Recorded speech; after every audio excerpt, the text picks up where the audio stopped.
Hello అండి, నమస్తే. Welcome back to our channel Samita vlogs. అందరూ ఎలా ఉన్నారండి? బాగున్నారా? నేనైతే బాగున్నానండి. మీరు కూడా చాలా చాలా బాగున్నారు అనేసి అనుకుంటున్నాను. అలానే మధ్యాహ్నం లంచ్ టైం అయితే అయింది కదా అండి. అందరు లంచ్లోకి ఏం ప్రిపేర్ చేశారు ఒకసారి నా కామెంట్ బాక్స్లో అయితే షేర్ చేసేసేయండి. ఈరోజు మధ్యాహ్నం నేను లంచ్లోకి అయితే వంకాయ ఎండుది ముక్కలు వేసి నేను కర్రీ అయితే ప్రిపేర్ చేద్దాము అనేసి అనుకుంటున్నాను. ఎప్పుడైనా కానీ వంకాయలోకి ఎగ్ వేసుకొని కూడా కర్రీ ప్రిపేర్ చేస్తారనమాట. అందరికీ తెలిసే ఉంటుంది. ఒక్కోసారి అలా చేస్తూ ఉంటాను. మొన్న అమ్మ ఊరు నుంచి వస్తూ నా కోసం అయితే ఎండు తునకలు అయితే తీసుకొచ్చేసింది కదా, వాటిని వేసి ఈరోజు వంకాయలు నేనైతే కర్రీ ప్రిపేర్ చేద్దాము అనేసి అనుకుంటున్నాను. ఒకసారి దాని ప్రాసెస్ అయితే నేను ఎలా చేస్తాను అన్నది మీరు కూడా ఒకసారి అయితే చూసేసేయండి. మరి ఇక్కడ కర్రీ ప్రిపేర్ చేయడం కోసం అయితే నేను ఒక 1/2 kg వరకు వంకాయలు అయితే తీసుకున్నాను. 3 టమాటోలు, అలానే ఒక 100 గ్రాములు వచ్చేసి ఎండు తునకలు అయితే తీసేసుకున్నాను.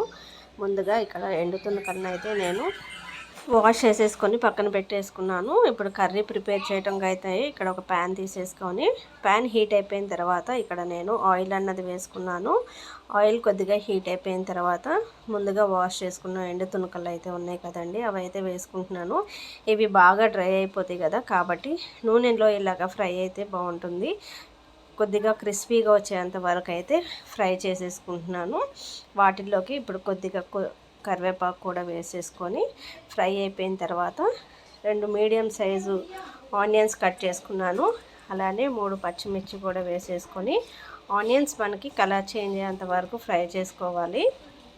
ఈ విధంగా ఫ్రై అయిపోతే సరిపోతుందన్నమాట. ఆనియన్స్ కూడా కలర్ చేంజ్ అయిపోయినాయి కదా. ఇప్పుడు నేను ముందుగా కట్ చేసిన టమాటాలు కూడా వేసేసుకుంటున్నాను. టమాటాలు బాగా రెడ్ కలర్లో ఉన్నవి తీసుకున్నాము అంటే త్వరగా మగ్గిపోతాయి. రెడ్ కలర్ కాదండి, పండిన టమాటాలు అయితే తీసేసుకోవాలి. చూసారా, చాలా సాఫ్ట్గా అయిపోయినాయి కదా టమాటోలు మనకి ఇక్కడ. తర్వాత ఇక్కడ ముందుగా కట్ చేసుకున్న వంకాయలు అయితే ఉన్నాయి కదండి, వంకాయలను అయితే ఈరోజు నేను కాడలతోటి వేసేస్తున్నాను. ఎప్పుడైనా కానీ గుత్తి వంకాయలు అన్నవి కాడలతో వేసాము అంటే చాలా టేస్టీగా ఉంటున్నాయి అన్నమాట. అది కూడా కాకుండా ఇక్కడ నేను తెల్ల వంకాయలతో ఈ కర్రీ అన్నది ప్రిపేర్ చేసేస్తున్నాను. చాలా బాగుంటుంది కర్రీ అన్నది. కొత్తగా ట్రై చేసే వాళ్ళు ఇలా ఒకసారి ట్రై చేస్తే బాగుంటుంది. మనకి ఇక్కడ వంకాయలు సాఫ్ట్గా అయిపోయిన తర్వాత ఇక్కడ నేను 1 టేబుల్ స్పూన్ వచ్చేసి కారం వేసుకున్నాను. అలానే ఒక 1/4 టేబుల్ స్పూన్ వచ్చేసి పసుపు, టేస్ట్కి సరిపడా సాల్ట్ కూడా వేసేసుకోవాలి. వేసుకొని ఒకసారి మిక్స్ చేసేసుకున్న తర్వాత కొన్ని వాటర్ అయితే వేసేసుకొని మనమైతే సిమ్లో పెట్టువేసుకొని ఒక 2 to 3 మినిట్స్ వరకు కుక్ చేసేసుకుంటే మన కర్రీ అన్నది ప్రిపేర్ అయిపోతుంది అనమాట. మనం ఎండు తునకల ప్లేస్లో ఇక్కడ ఎగ్ కూడా వేసేసుకోవచ్చు. బాయిల్డ్ ఎగ్ వేసి కూడా ఈ కర్రీ అన్నది ప్రిపేర్ చేసేస్తారు. మనకి నల్ల వంకాయ కన్నా కానీ తెల్ల వంకాయ అయితే చాలా టేస్టీగా ఉంటుంది ఇలాంటి కాంబినేషన్లో వచ్చేసి. చూడండి, ఈ కన్సిస్టెన్సీ వచ్చేంత వరకు మనం కుక్ చేసేసుకుంటే సరిపోతుంది. మనం రైస్లోకైనా కానీ చపాతీలకైనా కానీ ఈజీగా తినేయచ్చు అనమాట. ఎవరన్నా ఇంటికి వచ్చినప్పుడు స్పెషల్ డిష్ చేయాలి అనేసి అంటే ఇది పర్ఫెక్ట్ అనేసి అంటాను నేనైతే. మనకి కర్రీ ప్రిపేర్ అయిపోయిన తర్వాత కొద్దిగా కొత్తిమీర వేసేసాము అనేసి అంటే ఎమ్మి ఎమ్మి గుత్తి వంకాయ ఎండు తునకల కర్రీ అయితే రెడీ అయిపోయింది. టేస్ట్ వైజ్ కూడా అలానే ఉంటుందండి.